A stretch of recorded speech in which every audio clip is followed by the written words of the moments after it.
I think I was speaking English, even though I'm Brazilian. But for me, I was surprised. You mentioned the, the particular, the intimate part, and then the social and the history. And it struck me because I am actually the daughter of a truck driver as well. It wasn't the main thing in my life and my dad's life.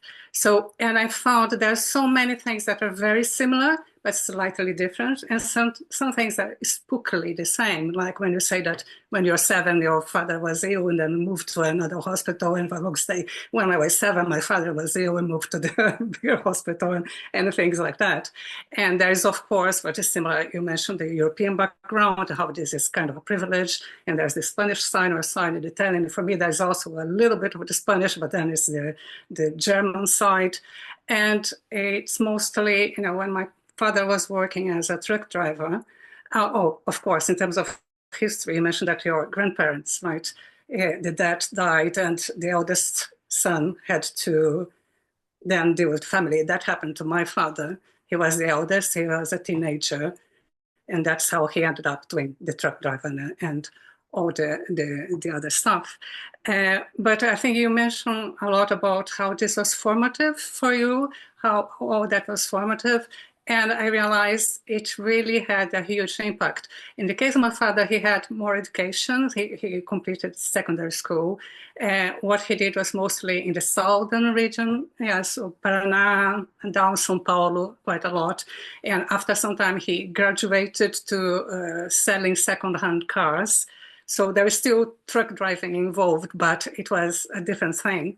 But when he started, it was very much to do with leather, so cowhide and tanneries and abattoirs and things like that. And I remember being very, very small, and there's this place where the huge truck was there, and the smell and everything. And I was absolutely fascinated, and I was a girl and all that.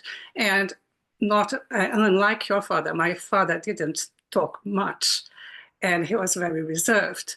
And it took me a while to realize what was, what his job was, what it involved. It was, of course, before GPS and all that. And I remember when I was a teenager, we went to a wedding in São Paulo. And for some reason, I had never been to São Paulo. So during the trip, I realized during the journey that he had all these connections to these places, to these petrol stations, to these places to eat. And then I realized, oh my God, how did he manage to find his way? There was a point where he didn't know anything about that. How did he find his way? How did he make all this contact? So it was something that your dad was telling you all that, but I had no idea. And also the historical side, the social side. You mentioned her mother and her diary before she was married, and then it stopped. My mom was a primary school teacher. The only register I have from her that's written, it was before she was married. It involved the social side. It was a very small town. The only thing that was there for entertainment was the cinema. So she had this notebooks where she would note down the films she watched, the actors. She would make her own dresses, so she would then write about what she wore. And again, it's something, a register of the social side of her life that completely stops by the time that she gets married. And also the political about the dictatorship and all the political side, how your dad was unaware, and I was completely unaware as well. So it was very, very interesting to see these nuances and the similarities and all that. And as I said, my dad, then he went on to do other things, but it was still, there was the truck involved. And in the end, he actually died in a traffic accident on the highway, but he was not, the truck hit him. So it was, it forms this huge arch.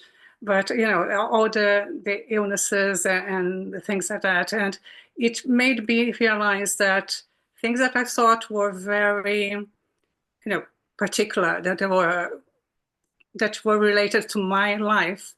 It happened again and again in other places, and it connects to a bigger story, to a bigger picture.